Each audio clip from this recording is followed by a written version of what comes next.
So this is just going to be a really quick video on what I think the biggest problem with progressive overload is. Progressive overload is a principle of training, and from a biological perspective, it is necessary in order to elicit adaptation. But if you look at training from another angle, progressive overload really isn't what's important. What is important in training boils down to one word: stress. Appropriately applied stress should be the focus of your training, not necessarily progressing in performance, whether it's adding more weight, adding more volume, or whatever, day to day, week to week, or month to month. And if progressive overload, not applying appropriate stress, is driving your decision making in the weight room, you're more than likely going to either overdose or underdose, or possibly both. Where I see this happen most frequently is with the accessory type lifts, something like step ups. In order to progress over time, a lot of people will underdose the first week or the second week or the third week in order to allow for progression to take place over time. An easy example of this is, say someone's doing step ups for 4 weeks in a row. First week they start with 40s, then 45s, then 50s, then 55s. Even though they ended with 55-pound dumbbells in that final week,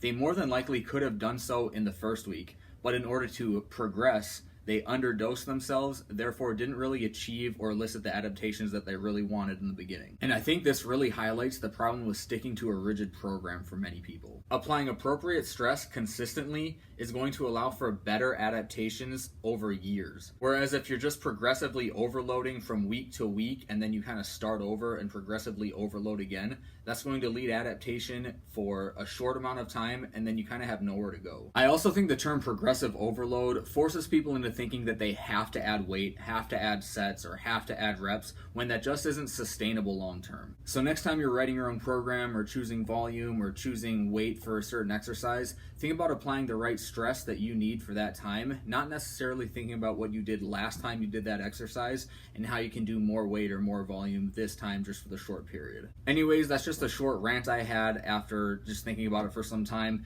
Hope that information is helpful. Before you go, please like, subscribe, and share this video on social media for me. It helps me out a ton. Thanks and have a great day.